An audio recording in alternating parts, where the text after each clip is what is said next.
Everyone, welcome back to the Home Enthusiast with Remy. I'm Remy from Remy's Real Estate. Today we're going to talk about all things home automation. And today we've got Matt from Experience One or X1. Thanks for being here, mate. Thank you. Turn your house into a home and join us on the Home Enthusiast podcast. So we'll just ask you a few questions that a lot of people that, getting a home or old or brand new probably want to know about home automation. So let's get started. Sounds good. How did home automation come about? Like, how long has it been around, and where did it start? Did it start with aircon? Did it start with lights? How long has it been around? It's a great question. Thank you. I don't actually know the answer, so that's going to be fun. That's all right. I guess really home automation started in the really high-end real estate space where people wanted to have equipment externally. So they might have had a TV on the wall, or not back then, but a TV, and then they might have had their VCR and amplifier in another room or a cabinet. So they wanted to be able to control that remotely. So they would, way back in the day, they would have had big remotes, even cabled remotes, which that was the start of home automation.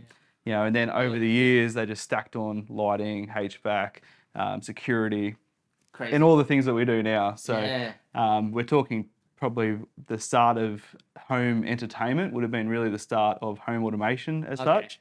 And then it just grew. So maybe TV was probably the first thing. Possibly, yeah. So once people really got into having high-end systems at home is when people had the money to be able to invest into home automation. Okay, so it started with a high end. Yeah. For me, like when I started real estate, it was only 6 years ago, but it was still quite recent that we heard, oh, I can control the aircon with my phone. Yeah. It's not that long ago for that kind of stuff. No. So I guess really for me, I've been in home automation as such for 15 years. Yeah. And when I first started, it was all about education for us. So it was us explaining to people what smart homes are, what it can do, what it can do for them, how it can make their life better or easier. Now it's all them coming to us and going, we need to put this stuff in. How do we do it? Yeah. So it has really changed. And that's probably been in the last sort of 5 to 6 years. Where that sort of the consumer is now aware of it. Yeah. And they're asking for it. And things like My Air and all the things you can get from JB Hi-Fi or all the DIY stuff has really pushed that along. Of course. Pretty broad question, I guess, but how does, and give it to me in a nutshell, I guess, how does home automation works and what are the benefits? What are the benefits and how does it work? So the way we like to explain it, home automation is about integration. So it's about getting a whole bunch of subsystems and joining them together and being able to control that from one easy to use platform. Yeah. So how does it make your life easier? For when we do home automation, it's having one app. So rather than opening up your screen and having 10 different apps that you have to go into, one for the lights, one for the air conditioning, one for the gardening, etc. It's all about one app and everything's in there. Once everything's then connected, you can then use things to trigger other things. So you can say, when I open the garage door and it's after dark, turn on the lights. Or, when I leave and go to bed, press one button and it turns all the lights off, turns all the TVs off, and you're ready for, and maybe arms the security system. So you can really tweak it. Yeah, you can. Once you have everything sort of connected, or even just two things, once you have two things connected, you can then use something from that system to then talk to that system and vice versa. So it's all about the integration more than the automation. Because I think automation really scares people. People don't want things happening automatically because they aren't really aware. They forget that they've set something up and then all of a sudden garage door opens or all the lights turn off or whatever it might be. But integration, being able to control everything easily and together is what we really sell. Absolutely. Yeah. And to keep sort of going on that question, what types of devices and technology does home automation require users? What does it require users to have? Or no, what do you need to use it, like phones, iPads and technology? I guess, does it use Wi-Fi? Does it use Bluetooth? What does it use? It uses a mix of everything. Yeah. And really over the last couple of years, the DIY market has been able to open up the retrofit market for us so that we can actually go into existing homes now and put in wireless devices that are connected to the 240 obviously, but actually not having to run as many cables as what we used to. Yeah. So there are wireless versions, there are hardwired versions. The actual interface, how you can control it, can be an iPad, it could be an Android phone, it could be a computer. We do a lot of disability work, so people are actually using eye gaze, so it's doing eye tracking. So people who are in a wheelchair and don't have any use of their hands, Wow. that's doing eye tracking. So voice control, it's a range of things. Yeah, okay, You know, that's and that's all about what automation really is It's connections. being able, once you different- have that connected, this is what we can do. the extent is Yeah. pretty. That's amazing. Yeah. Okay, so you were talking about retrofitting. Is it easier for you guys to help people with automation of their home when a home is getting built brand Always. new? Of course. Always. That's How- the perfect time. That's the perfect scenario, Yeah. of course. How hard is it when it's already built? And maybe like talk to us about like a pre-war, post-war. Like, is it a massive difference? Look,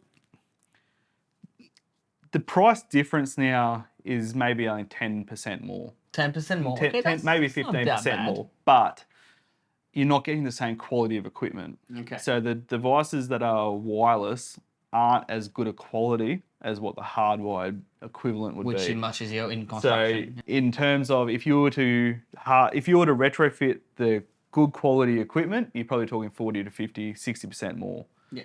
But because the retrofit products are available now, you just put a wireless lighting system in or wireless subsystems, it's probably only 10 to 15%. But bearing in mind, it's not as good a quality.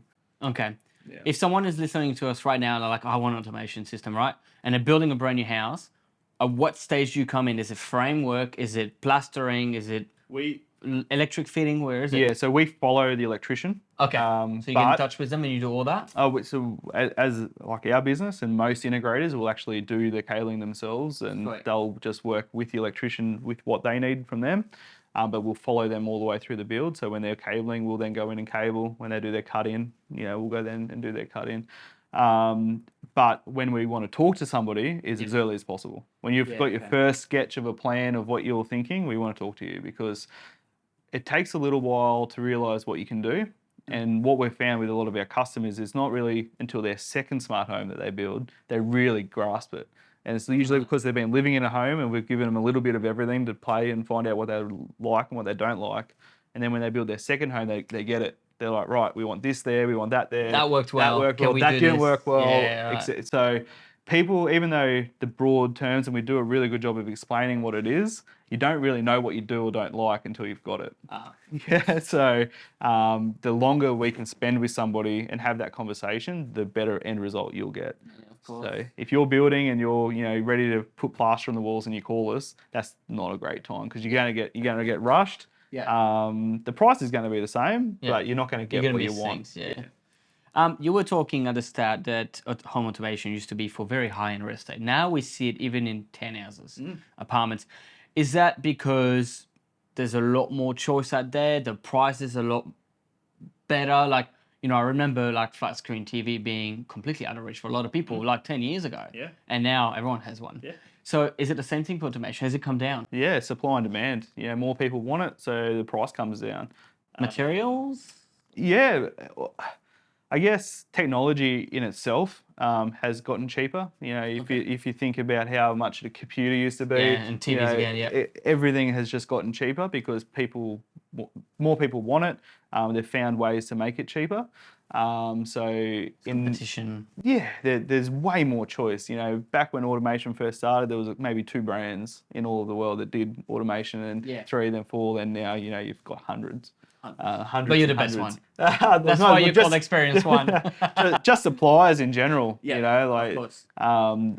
There's just so much choice now. Is there a lot of automation systems that are from Australia, or is it a lot from stuff from overseas? Unfortunately, we don't have any manufacturers of automation product in Australia. There's a couple, but nothing like they're very specific to particular needs, not whole home solutions. America has probably got the biggest supplier. There's 3 or 4 decent size, the leaders in automation worldwide, and then Europe is the next one. So Europe do automation extremely. China manufactures a lot, but the actual control systems are usually designed in the US or Europe. Okay, cool. So they're the two really leading. That's good to know. Yeah. I want to talk about privacy. Yeah, good. Okay, so I think it's a favourite. very important topic. It Your is, favorite? my Let's favourite. do it. Right, so I've had a few people that say, I don't want to do home automation because I'm scared someone's going to hack into my security cameras, see me in the bathroom, like in my swimming pool, or they can hack it and undo the security system and get into your home. How real threat is that? Huge. Okay, that's not good. No, it's a huge threat because when you connect your house or any device to the internet, there's always going to be the risk of somebody being able to access it. So the chance of somebody being able to get into your house and doing that is only going to be as strong as what your password is. And 99.9% of people use the same password for everything.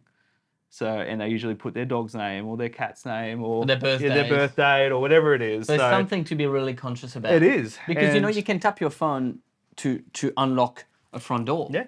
So that can be hacked as well. That's a lot harder. Okay. Yeah. So things like getting back to the password security, like making sure that your systems have two-factor authentication, making sure your password security is extremely good, making sure you're using different passwords for every or at least for that automation. Oh, just for every login. Every bank you should have a different password. Your email should be a different password. There's we could do a whole segment on password management. Of course. But using a password manager like Keeper or not LastPass, because they've gone through a whole thing in the last couple of weeks. But apart from password, is there anything that you as the installer or the homeowner can do to minimize the risk of privacy issues, or not really? So you can, instead of putting your devices onto the internet, you do it through a VPN. So you actually have to come from a third party into your house to access it, not actually just putting everything onto the internet, which is something that we talk to our clients about. More expensive? Is it as efficient? Not necessarily, neither. Like it's the same. It's just a different way of accessing it. It's making sure your phone's set up with your VPN to access your system. Okay. But then that sounds like a there's plenty of ways to make your house safer if you know how. Yeah. But first thing is password, high strength password, two-factor authentication. I guess it's a two-way street kind of thing, because yes, if you've got all that connected to the internet, then you take a risk for your privacy, but you can also see if someone is in your home. You can be sitting at a restaurant and you get alerted straight away if someone is in your home. So it's a... Yeah, you get an alert when your system gets disarmed. You get an alert if your roller door goes up and you're not home. All that sort of thing. If your grandmother slept in a shower, or, there can be an alert for that as well. So yeah, there's plenty of things that we can do for that. Okay, so you got to just be, if you're aware of it, you can be prepared for it. Yeah. So as long as you're understanding the risks and you're doing everything you can, there's always going to be people that can hack anything. Yeah. But why is somebody going to hack your house? Yeah. What have you got that somebody wants? Yeah. Probably very minimal. 90% of people don't have anything really of huge crazy value. Yeah. And if you I don't have a safe with gold, is that what you're saying? Yeah, well, yeah. If you do, you take that extra step, or you take that extra step in securing it. So yeah. Automation. How much in your home can you control? Are we talking cooktop, oven? Are we talking, heating floors? Are we talking pool temperatures, turning on the spa? Or how far can this go? Everything except the cooking appliances we can do. That's pretty good news, though. Yeah, well, in Europe you can. So Miele and Smeg and majority of your middle to high-end cooking appliances in Europe all have the automation chips in them to talk to automation. So you can turn on the oven to warm it up to temperature before you get home? Or you can control the temperature. You can get alerts when it's at the set point. You can get alerts when your timer goes off, all that sort of stuff. Cool. In Australia, our laws haven't caught up to allow it. So they actually prevent us from being able to do it. But things like a Traeger smoker, I've got connected to my home automation at home. Oh, cool. So when the cook time's up or the internal temperature, a light in my house flashes. So just that is cool. Things like that. 100%. Sprinklers for the grass. Yeah, you can do definitely. that too. Yeah, right. Yeah, pretty much anything that gets connected to power, you can turn on and off, no trouble. The high level integration where you're actually controlling, say this light, the color of it, that needs a special type of integration, and that depends on what software has been written to be able to do it. Yeah. But it's huge now. There's a lot of product. Of course. Yeah. Let's talk about cost. Yep. How expensive is it to run automation? Does it depend on how many bedrooms? Does it depend on again, what to what extent? Where do you go? Like, are you wanting to control everything, or is it just basic? What are we talking in terms of cost? Yeah, it's a very hard question to answer because it all comes down to personal preference. Of course. Especially when you start getting into your audio-visual side, because a set of speakers can range from $200 to $10,000, so it can vary hugely in your preference in Yep. quality of those things. Of course. Our average project that we Yep. do is around $45,000 to $70,000. Yeah, for that, for full. A little bit of everything. Yeah. Usually a whole home of lighting, intercom, air conditioning control, a little bit of AV, so maybe 6 zones of audio and maybe a couple of TVs connected. But yeah, it's just really dependent on what you put in and what you don't. Yeah. I always say to everybody, cable for everything, because cable's cheap, especially when you're building. And then you can at least always add to the system For sure. as you Later go. on. Yeah. But So when you come in for a brand new house, is that a separate cost for an owner, or can they put it as part of their building construction loan? Or yeah, we've had plenty of customers that put it as part of their construction loan with the builder. Yeah. A lot of people have it as a separate cost. It just depends on how they want to warranty. So most of our manufacturers have between a 12-month and a 5-year warranty.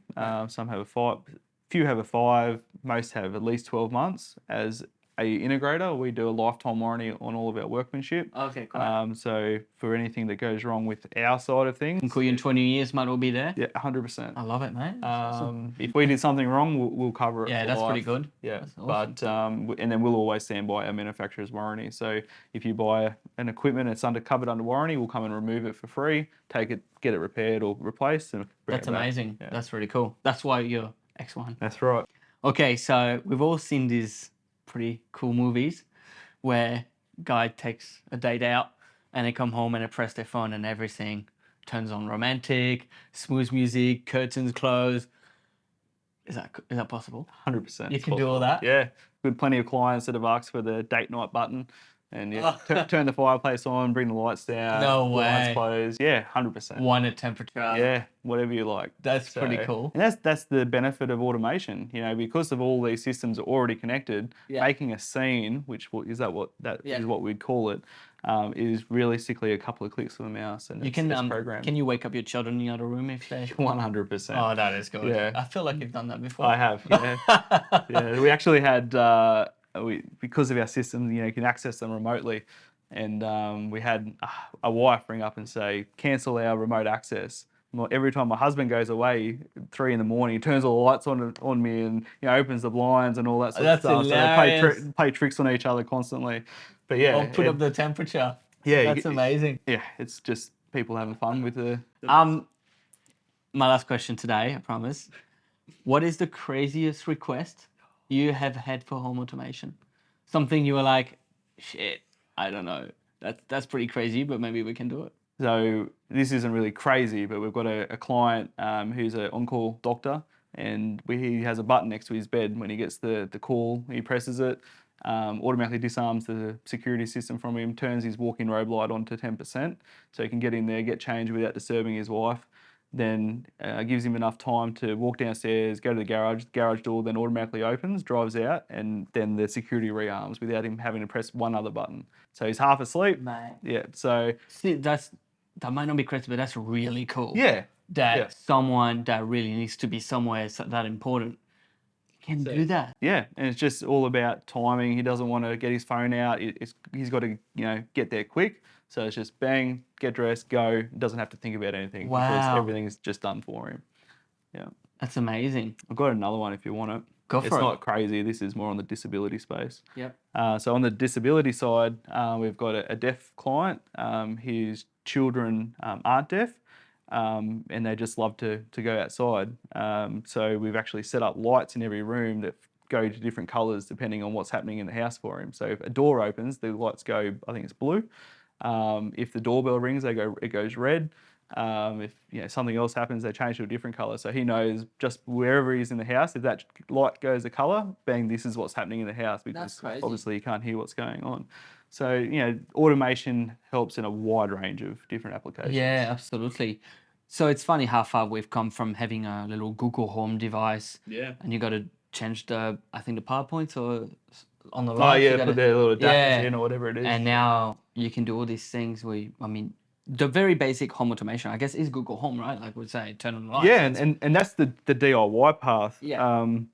I was saying just before, there is really now a really clear professional smart home and DIY smart home. Yeah. And in some ways, the DIY smart home actually has more features because they can get it out to the mass market. Mass market tests it. They don't charge as much. So when something's not quite right, people don't get as upset. For the professional side, everything has to be rock solid. It gets tested for 6 months, so it's not as quick to release features. But it's very extremely Reliable and robust. Yeah. But the DIY side, it's really pushing the pro side now. So you've got the guys. They got to keep up. Yeah, they've got to try and keep up. Yeah, so the mums and dads that are going down to JB Hi-Fi or Bunnings over the weekend and say, oh, it'd be really cool if you put a camera there and a couple of power points. Yeah. That's awesome, because when they go and build a house in not maybe their first home or the second home, but when they do get to a point where they're now just too busy to do it, they're going to actually come and employ an integrator. So it is really pushing our industry forward. And, that's all benefiting to the customers, I guess. 100%. Matt, thank you very much for your time. All right, mate. That was thanks for having me. incredible. And I'm sure a lot of people find all your answers, and especially the not so crazy one, very useful. So thank you so much. All right, thank you. Cheers, guys.